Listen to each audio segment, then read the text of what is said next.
Alhamdulillahirabbil alamin wa sallallahu wasallam wa barak ala abdihi wa rasulihi nabiyina Muhammad wa ala alihi wa ashabihi ajma'in. Amma ba'd. Alhamdulillah, kita bersyukur pada Allah Subhanahu wa taala pada hari ini, hari Sabtu 18 Zulhijjah 1446 Hijriah, bertepatan dengan 14 Juni 2025. Kita dimudahkan oleh Allah Subhanahu wa taala untuk duduk bersama di bus ini melakukan city tour, yaitu keliling kota Mekah dan pergi melihat ke tempat situs-situs yang merupakan bagian sejarah agama Islam. Bapak Ibu, saudara-saudari yang dimuliakan oleh Allah Subhanahu wa taala, yang pertama adalah letak geografis kota Mekah berada di arah barat di kerajaan Arab Saudi. Jadi kota Mekah ini adalah di arah barat kerajaan Arab Saudi. Dan Bapak Ibu, saudara-saudari yang dimuliakan oleh Allah Subhanahu wa taala, kota Mekah adalah lembah yang mana Nabi Ibrahim alaihissalam beliau meletakkan istrinya Hajar dan anaknya Ismail. Dan kota Mekah itu dikelilingi oleh gunung-gunung yang saling berdekatan dari arah timur, arah barat, dan arah selatan. Urutan gunung-gunung yang ada di utara berasal dari Gunung Falak, kemudian Gunung Qu'ain, sedangkan urutan gunung yang ada di selatan itu terdiri dari Gunung Abu Hadidah, kemudian juga Gunung Kudai. Kemudian setelah itu di Gunung Abu Qubais, dan di arah timur ada Gunung Khandamah. Jadi kota Mekah ataupun lembah kota Mekah ini sebenarnya dia dikelilingi oleh gunung-gunung. Kemudian Bapak Ibu, saudara-saudari yang dimuliakan oleh Allah, adapun yang pertama kali mendiami kota Mekah Al-Mukarramah adalah Nabi Ismail alaihissalam dan ibunda Hajar alaihissalam ketika ditinggal oleh Nabi Ibrahim alaihissalam di lembah tersebut sebagai bentuk ketaatan Nabi Ibrahim alaihissalam kepada Allah Subhanahu wa taala. Dalam surat Ibrahim ayat 37, Allah Subhanahu wa taala berfirman, Rabbana inni askantu min dzurriyyati biwadin ghairi dzi zar'. Wahai Rabb kami, sesungguhnya aku meletakkan dari anak keturunanku di lembah yang tidak ada tanaman pohon sedikit pun di sisi rumahmu yang suci. Rabbana liyuqimus shalah. Wahai Rabb kami, jadikanlah mereka mendirikan salat. Faj'al af'idatan minan nas tahwi ilaihim.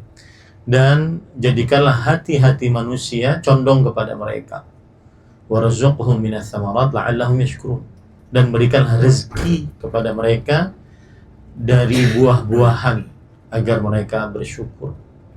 Maka langsung doa Nabi Ibrahim alaihissalam dikabulkan oleh Allah Subhanahu wa taala. Akhirnya ada air Zam-Zam. Kemudian setelah itu banyak sekali buah-buahan yang datang ke kota Mekah ini. Seakan-akan kota Mekah penghasil buah, padahal mereka di negeri yang tandus.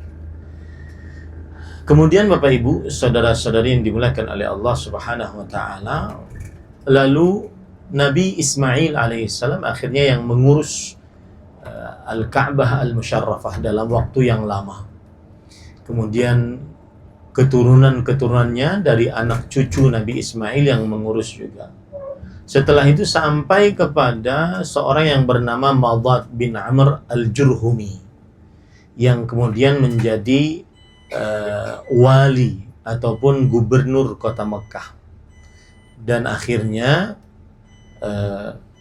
kota Mekah serta Al-Ka'bah Al-Musyarrafah dikuasai dan diurus oleh keturunan Jurhum.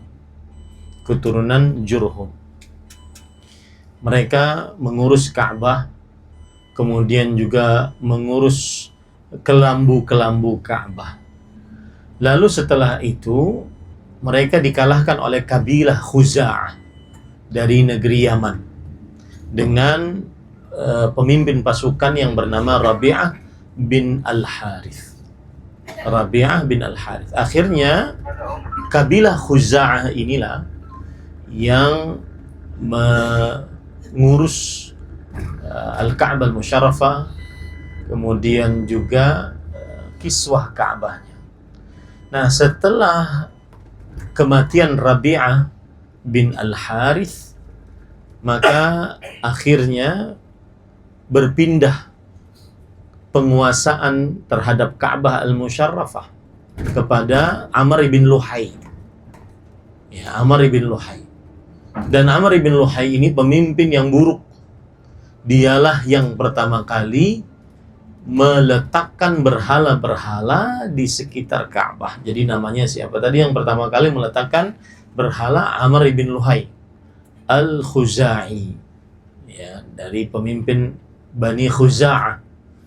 Dan dialah yang merubah pertama kali agama Nabi Ibrahim alaihi salam. Disebutkan dalam beberapa riwayat bahwa Raja As'ad al-Himyari datang ke kota Mekah untuk menghancurkan Ka'bah Al-Musyarrafah dan untuk menguasai Ka'bah. Akan tetapi Allah Subhanahu wa taala memperlihatkan kepada As'ad al-Himyari yang ingin menghancurkan Ka'bah tadi tanda-tanda kekuasaannya. Dan Allah Subhanahu wa taala akhirnya menghancurkan As'ad bin al-Himyari. Kemudian akhirnya tetap saja yang mengurus adalah dari kabilah Khuza'ah pertama kali setelah Nabi Ismail alaihissalam. Kemudian sampai kepada zaman Quraisy. Quraisy itu adalah Fihr. Fihr itu adalah kakek Nabi yang ke-10, kakek Nabi Muhammad sallallahu alaihi wasallam yang ke-10. Dan Quraisy lah yang mengumpulkan seluruh keturunannya untuk akhirnya mengurus Ka'bah Al-Musyarrafah. Bapak Ibu saudara-saudari yang dimuliakan oleh Allah, nanti pada akhirnya Ka'bah ini ataupun Al-Masjidil Haram, kota Mekah secara umum, ditaklukkan oleh Rasulullah sallallahu alaihi wasallam pada tahun ke-8 Hijriah yang disebut dengan Fathu Makkah. Lalu setelah itu dikuasai oleh Rasulullah SAW, kemudian dikuasai oleh kekhalifahan yang 4, Abu Bakar, Umar, Utsman, Ali. Kemudian setelah itu dikuasai oleh Daulah Umayyah, ya, Daulah Umayyah. Setelah Al-Hasan bin Ali bin Abi Thalib radhiyallahu anhuma menyerahkan tampuk kepemimpinan kepada Muawiyah bin Abi Sufyan. Kemudian Daulah Umayyah hancur, kemudian digantikan oleh Daulah Abbasiyah. Lalu setelah itu digantikan oleh zaman Al-Mamluki namanya, sekitar tahun 900-an Hijriah. Kita sekarang tahun 1500-an Hijriah. Kemudian setelah itu dikuasai oleh kerajaan Utsman At-Turki atau yang disebut dengan Ottoman At-Tartuk. Bahasa Arabnya Al-Utsmani At-Turki, Ottoman At-Tartuk.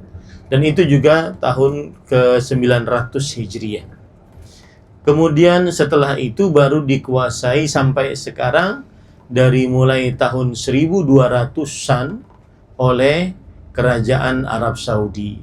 Ya, kerajaan Arab Saudi tentunya ada kerajaan Arab Saudi 1, kemudian hancur, kemudian ada kerajaan Arab Saudi 2, ya, yaitu tahun 1300-an. Kemudian setelah itu kerajaan Arab Saudi yang ketiga sekarang. Nah, begitulah kira-kira siapa cerita yang menguasai Ka'bah. Sekarang kita ingin tahu tentang kota Mekah yang kita diami sekarang ini beberapa kali. Para ulama mengatakan bahwa kathratul asma yadullu ala syarafil musamma. Sesuatu apabila namanya banyak, maka sesuatu tersebut berarti mempunyai keistimewaan. Nah, begitu juga Makkah Al-Mukarramah. Namanya banyak di dalam dalil-dalil Al-Quran dan hadis Rasul Sallallahu Alaihi Wasallam. Nama yang pertama adalah Makkah. Dan ini adalah nama yang paling masyhur disebutkan oleh Allah dalam surah Al-Fatih ayat 24. Wa huwa alladhi kaffa aydiyahum ankum wa aydiyakum anhum bi batni Makkah. Dialah Allah yang menahan tangan-tangan mereka dari kalian dan tangan-tangan kalian dari mereka di lembah kota Mekah. Jadi nama yang pertama adalah Mekah, Makkatu. Nama yang kedua adalah Bakkatu, Bakkah, pakai ba. Sebagaimana disebutkan oleh Allah dalam surat Ali Imran ayat 96. Allah Subhanahu wa taala berfirman, "Inna awwala baitin wudi'a lin-nas lalladzi bi Bakkah." Sesungguhnya rumah pertama yang diletakkan untuk manusia yang berada di Bakkah, mubarakan wa hudal lil alamin, penuh dengan berkah dan sebagai petunjuk untuk alam semesta. Nama yang ketiga adalah Al-Baladul Amin, negeri yang aman. Sebagaimana disebutkan oleh Allah dalam surah At-Tin ayat 3, wa hadzal baladil amin, dan demi negeri yang aman ini. Kemudian nama yang keempat adalah Ummul Qura. Ummul Qura yaitu kota yang artinya adalah induknya dunia. Dan memang secara pengetahuan geografi bahwa Mekah ini adalah induknya atau pusatnya dunia. Sebagaimana disebutkan oleh Allah dalam surat Al-An'am ayat 92. Walitundira ummal qura wa man hawlaha. Dan hendaknya dan supaya engkau wahai Muhammad SAW memberi peringatan kepada penduduk yang tinggal di titik pusat dunia, yaitu Ummul Qura. Makanya di kota Mekah ini ada universitas namanya Universitas Ummul Qura. Kemudian nama kota Mekah yang lain adalah Al-Masjidul Haram. Sebagaimana disebutkan oleh Allah dalam surah Al-Fatih ayat 27. La tadkhulunnal masjidal harama insyaallahu aminin. Sungguh engkau wahai Muhammad sallallahu alaihi wasallam akan benar-benar memasuki Al-Masjidil Haram. Al-Masjidil Haram yang dimaksud bukan hanya masjidnya, tetapi juga kota Mekahnya dengan kehendak Allah dengan aman. Baik. Itulah nama-nama kota Mekah dan itu menunjukkan keistimewaan dari kota Mekah. Karena tadi kaedahnya setiap sesuatu yang bernama banyak maka dia mulia. Sebagaimana Allah namanya banyak, ya, ada Al-Asmaul Husna, maka Allah adalah mulia. Kemudian juga Rasulullah Sallallahu Alaihi Wasallam namanya banyak, maka Rasulullah SAW adalah mulia. Nah, sekarang apa fadilah atau keutamaan kota Mekah Al-Mukarramah? Yang paling utama adalah di dalam kota Mekah ada Baitullahil Haram, rumah Allah yang suci, yaitu Al-Ka'bah Al-Musyarrafah. Nanti kita akan jelaskan. Allah berfirman dalam Al-Quran tadi surat Ali Imran ayat 96, "Inna awwala baitin wudi'a lin-nas lalladzi bi Bakkah." Sesungguhnya rumah pertama yang diletakkan untuk manusia yang berada di Bakkah. Nah, ini menunjukkan keistimewaan kota Mekah Al-Mukarramah.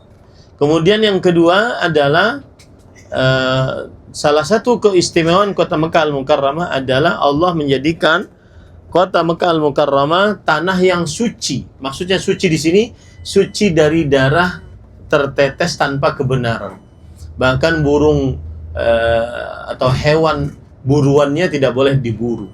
Pohon-pohon yang tumbuh dengan sendirinya tidak boleh dipotong dan seterusnya. Allah berfirman dalam surat Ali Imran ayat 97. Wa man dakhalahu kana amina. Siapa yang memasuki kota Mekah maka dia aman. Ya. Dan Rasul sallallahu alaihi wasallam bersabda dalam hadis riwayat Bukhari, "Inna hadza baladun harramahu Allah yauma khalaqas samawati wal ardh." Sesungguhnya negeri ini telah disucikan oleh Allah Subhanahu wa taala pada hari Allah menciptakan langit dan bumi. Wa huwa haramun bi hurmatillah ila yaumil qiyamah. Maka kota Mekah ini adalah kota suci dengan pensucian dari Allah Subhanahu wa taala sampai hari kiamat. Nah, salah satu makna suci adalah tidak boleh ada perperangan, mengangkat senjata di kota Mekah.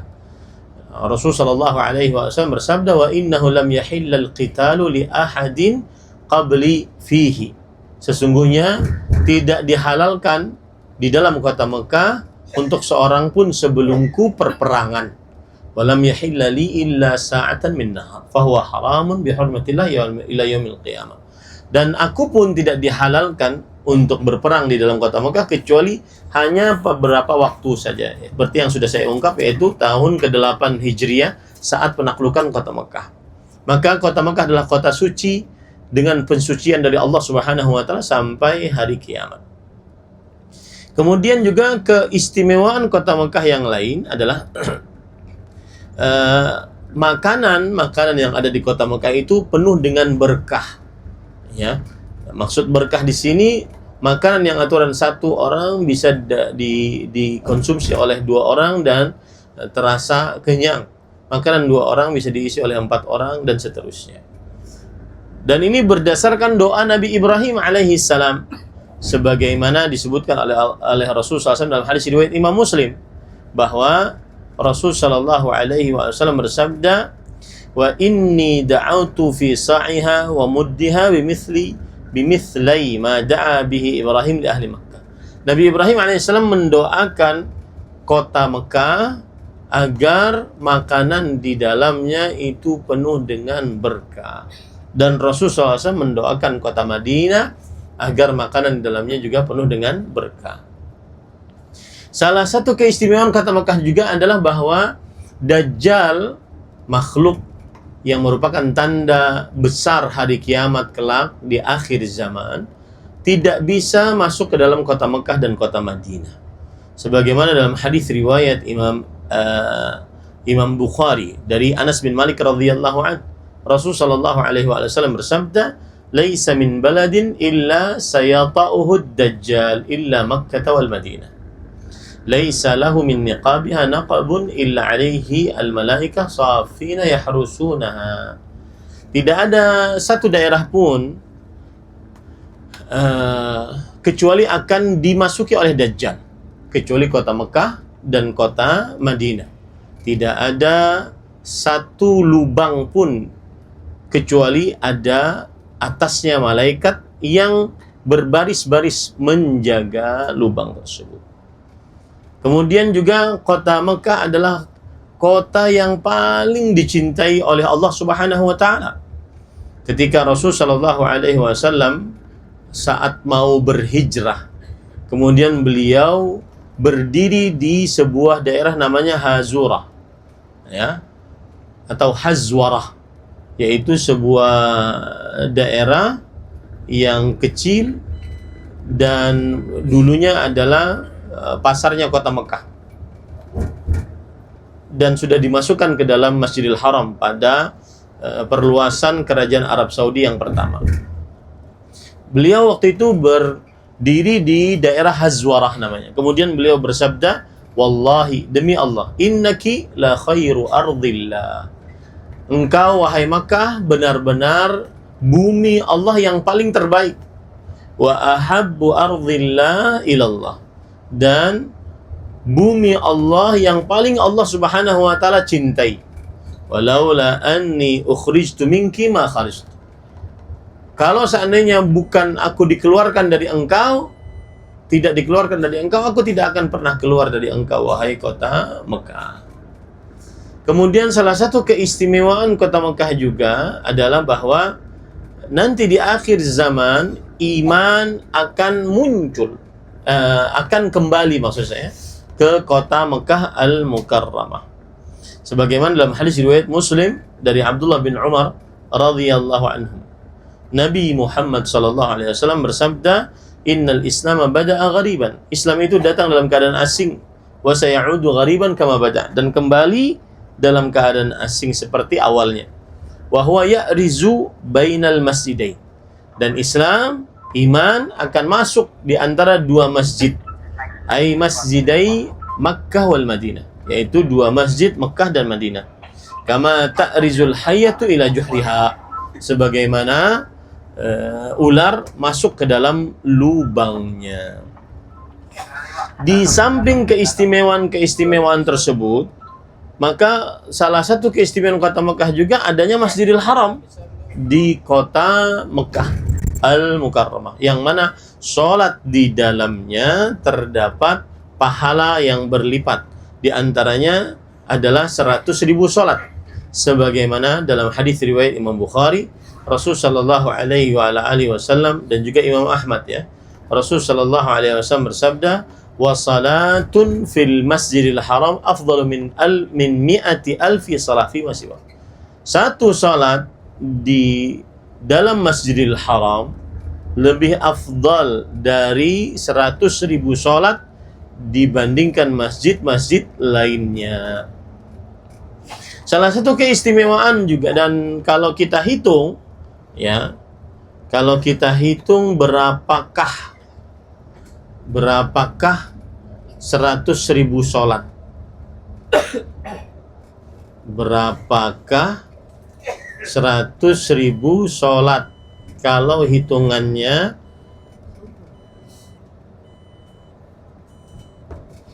kita sholat setiap hari 5 kali sehari, kira-kira berapa tahun, ya?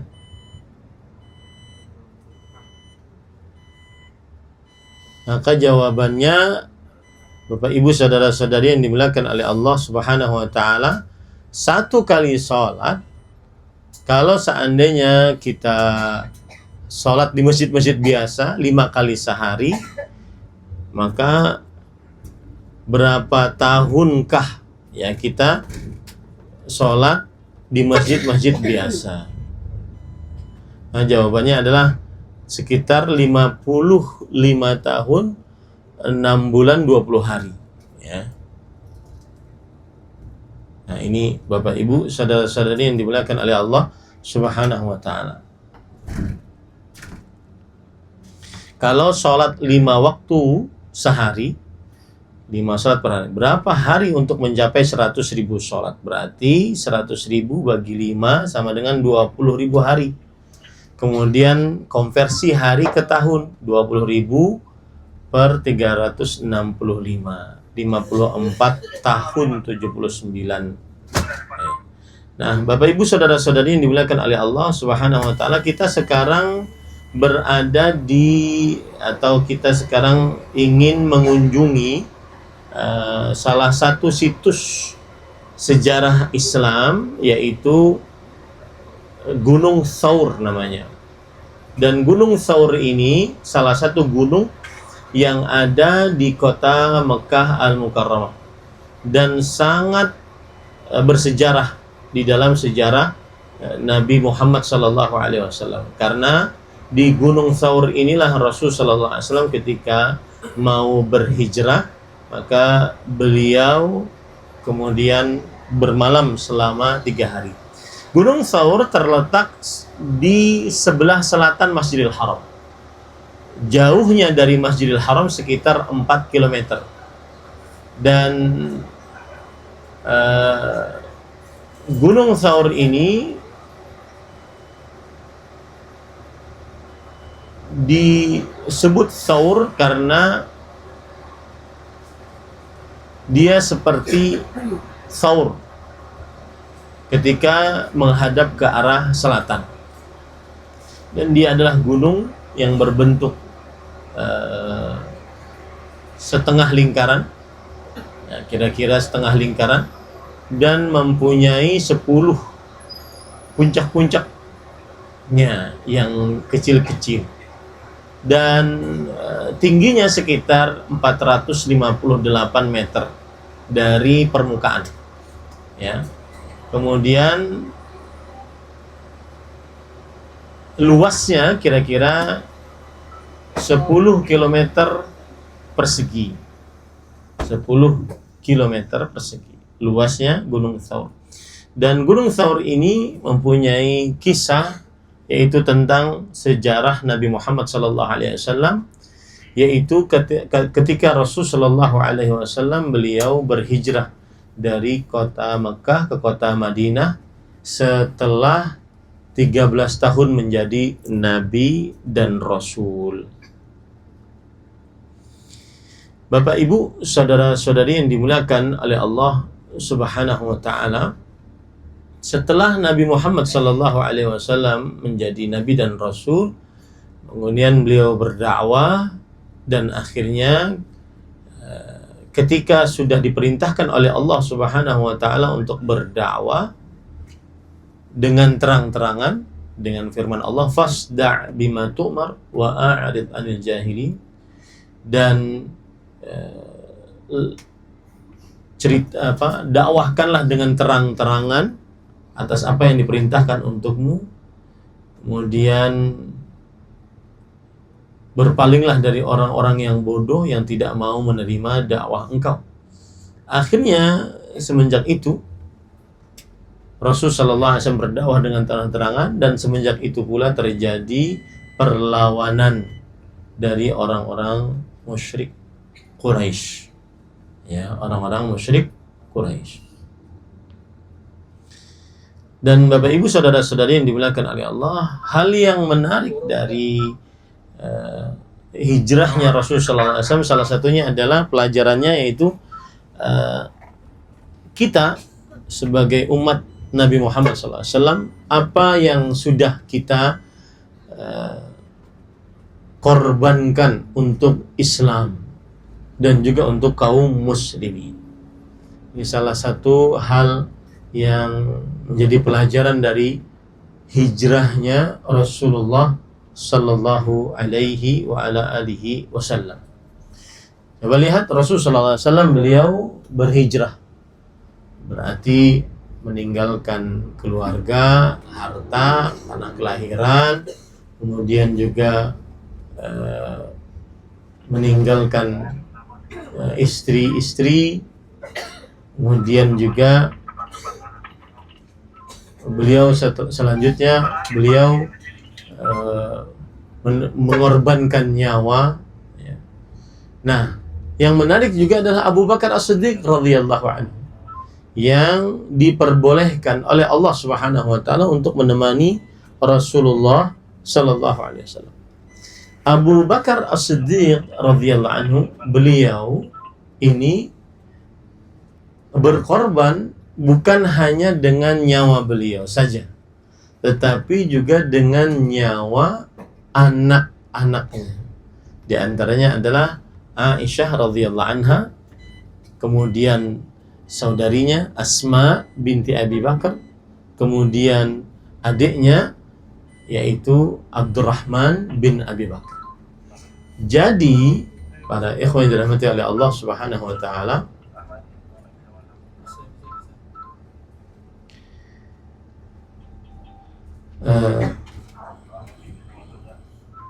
jadi Abu Bakar As-Siddiq bukan hanya berkorban dengan nyawa beliau, tetapi juga berkorban dengan nyawa anak-anaknya. Ceritanya bagaimana? Yaitu Aisyah radhiyallahu anha, kita katakan tadi kan antara Masjidil Haram dengan Gua Thur itu ada 4 km ya. Nah, kemudian Aisyah radhiyallahu anha yang waktu itu masih berumur sekitar 9 tahun. Sekitar 9 tahun. Beliau membawa makanan untuk Rasulullah sallallahu alaihi wasallam dan untuk bapak beliau dari Masjidil Haram ke atas gunung ini. Subhanallah. Ini perjuangan seorang anak kecil untuk Islam dan kaum muslimin.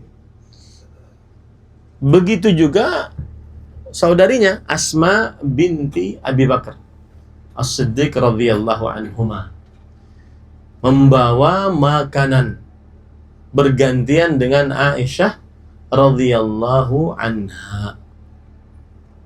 Bahkan waktu itu mereka tidak punya bakul untuk membawa makanan karena Rasulullah SAW dan Abu Bakar As-Siddiq beliau bermalam di Gua Thur ini selama 3 hari.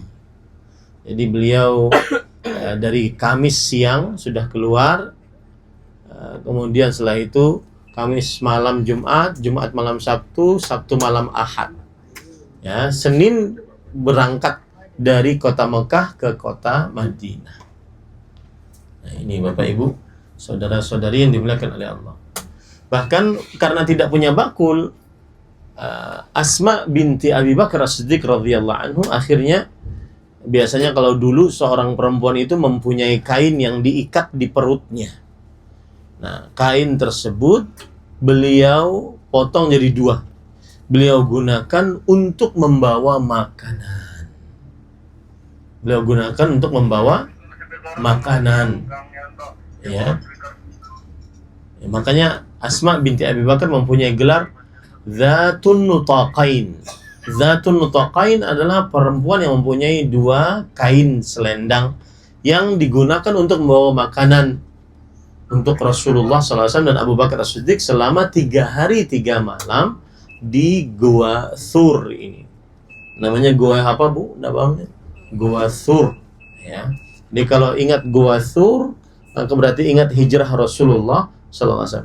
Yang lebih menarik lagi adalah Abdurrahman bin Abi Bakar As-Siddiq radhiyallahu anhuma. Bahwa Abdurrahman bin Abi Bakar As-Siddiq radhiyallahu anhuma, beliau ini